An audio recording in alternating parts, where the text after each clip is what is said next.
এইবাৰ ২৪তম পাৰাগুচি সভা মহোৎসৱ পাৰাগুচি গ্ৰামোন্নয়ন সমিতিৰ উদ্যোগত যোৱাকালিৰ পৰা আৰম্ভ হৈছে।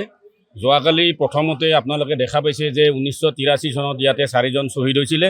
এই শ্বহীদ বেদীত আমি প্ৰথমতে বন্তি প্ৰজ্বলন কৰি আমি এই শুভাৰম্ভ কৰোঁ। আজি আছিলে ৰাজহুৱা হোম। এই হোমত এই অঞ্চলৰ বিভিন্ন প্ৰান্তৰ মানুহ আহি আমাৰ ইয়াতে সেৱা লয়। আমাৰ হোমযজ্ঞ কৰাৰ পিছত আমাৰ ইয়াত এতিয়া ৰাজহুৱাভাৱে খিচিৰি বিতৰণ কৰা হ'ব। সন্ধিয়ালৈকে দৰং জিলাৰ নমিতা কলিতা পাঠকৰ নাম প্ৰসংগ হ'ব। অহাকালিলৈকে মহখুলিৰ ঢুলীয়া আছে।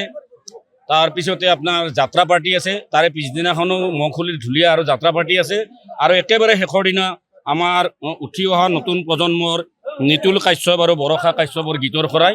গতিকে এই এনেকুৱা ধৰণৰ কাৰ্যসূচীখিনি আমি ৰূপায়ণ কৰোঁ। লগতে ইয়াত যিসকল বিশিষ্ট ব্যক্তি আছে সেই ব্যক্তিসকলক আনিও আমি সমাজৰ আগত চিনাকি কৰি দি তেখেতসকলক পৰিচয় কৰাই দিওঁ। তাত সম্বৰ্ধনা অনুষ্ঠান এটা পাতে।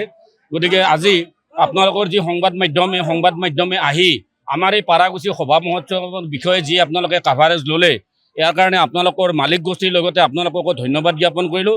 আৰু প্ৰতিটো আমাৰ যি কাৰ্যসূচী ইয়াত ৰূপায়ণ হ'ব, এই প্ৰতিটো কাৰ্যসূচীতে আপোনালোকে বিস্তৃতভাৱে যাতে প্ৰচাৰ কৰে, তাৰ কাৰণে আমি উন্নয়ন সমিতিৰ তৰফৰ পৰা আপোনালোকক বিনম্ৰতাৰে অনুৰোধ জনালোঁ। লগতে আপোনালোক জনাবলৈ পাই সুখী হ'ম যে এটা বাচ্চা জন্মিয়ে ২৪ বছৰ পাবলৈ হ'লে বহুতো ঘাত প্ৰতিঘাত থাকে। পাৰাগুচি গ্ৰামোন্নয়ন সমিতিও পাৰাগুচি সভা মহোৎসৱত বহুত ঘাত প্ৰতিঘাতৰ মাজেৰে আজি আমি এই ২৪ বছৰত ভৰি দিছোঁ। অহাবাৰ আমি ২৫ বছৰ ৰূপালী জয়ন্তী বৰ্ষ পালন কৰিম। তাতো আপোনালোকক আজিয়ে আমি আপোনালোকক নিমন্ত্ৰণৰ শৰাই আগবঢ়ালোঁ। আৰু প্ৰতিটো কাৰ্যসূচীত আপোনালোকে সফলভাৱে যাতে প্ৰচাৰ কৰে তাৰ কাৰণে বিনম্ৰতাৰে অনুৰোধ জনায়। আজিৰে পৰা এটা বৰ্ষ পাব আচলতে আৰু ৰূপালী জয়ন্তীৰ কাৰণে কেনেকুৱা মানে কেনেকুৱাকৈ আগবাঢ়িব? নহয়, গোটেই ৰাইজৰ মানে আমাৰ ইয়াত আচলতে আপোনালোকে শুনি সুখী হ'ব। ইয়াত আমাৰ যিখিনি ডেকা ল'ৰা আছে বা আমাৰ যিখিনি বয়োজ্যেষ্ঠ মানুহ আছে তেখেতসকলৰ উপদেশ আৰু ডেকা ল'ৰাখিনিৰ যিটো তাৰমানে কেৱল পৰিশ্ৰম উৎসাহ, ইয়াত আপোনালোকে দেখা পাব যে অহাবাৰ ৰূপালী জয়ন্তীটো খুব মানে নদন বদনেৰে উদযাপন কৰা হ'ব। বহুতো বিভিন্ন প্ৰকাৰৰ সাংস্কৃতিক অনুষ্ঠান বা মাংগলিক অনুষ্ঠান আপোনালোকে দেখা পাব। আৰু অহাবাৰো আপোনালোকে আমাৰ মাজত আহি এই ব্যাপক প্ৰচাৰটো কৰিবৰ কাৰণে অনুৰোধ জনালোঁ। ভক্তৰ সমাগম কেনেকুৱা পাইছে? যিহেতু ভক্তৰ সমাগমটো আগতকৈ আৰু বহুত বেছি, অহাবাৰ আৰু বেছিকৈ হ'ব, ইয়াতকৈ বেছি হ'ব। আৰু আমি বেছিকৈ বহলভাৱে প্ৰচাৰ কৰাৰো এটা চেষ্টা কৰিম। তাৰে আগে আগে হয়তো যদি পাৰোঁ আমি কাৰ্যসূচী লৈ কিনে ২-৩ দিন আগৰ পৰা আমি আপোনালোকক নিমন্ত্ৰণ জনাই সংবাদ মাধ্যমৰ জৰিয়তে আমি সংবাদমেল এখন সম্বোধন কৰিও আমি গোটেই অঞ্চলৰ মানে অসমবাসী ৰাইজক বিনম্ৰতাৰে অনুৰোধ জনাম ইয়াত অংশগ্ৰহণ কৰিব। যিহেতু দ্বিতীয় দিনৰ কাৰ্যসূচী বাকী কেইদিন কাৰ্যসূচী আছে, আপোনালোকৰ স্থানীয় ৰাইজক কি আহ্বান জনাব? প্ৰত্যেকটো কাৰ্যসূচীতে আমাৰ ইয়াৰ ৰাইজখিনি খুব উৎসাহ উদ্দীপনা। আপুনি যিখিনি আমাৰ মহিলা আছে, খুৰী আছে, বাইদেউ আছে, নবৌ আছে, সকলোৱে এই কাৰ্যসূচীত অংশগ্ৰহণ কৰি সফল ৰূপায়ণ কৰে।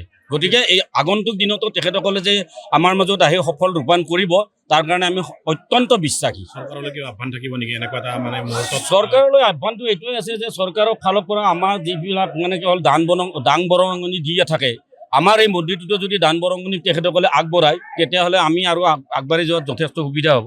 বিভিন্ন আঁচনি লৈছে, অসম দৰ্শন আঁচনি আছে এখন, সেই আঁচনিৰ জৰিয়তে কিবা সুবিধা পাইছে নেকি আচলতে ইমান দিনত? ২.৫ লাখ টকা আমি অসম চৰকাৰৰ পৰা অনুদান পাইছোঁ।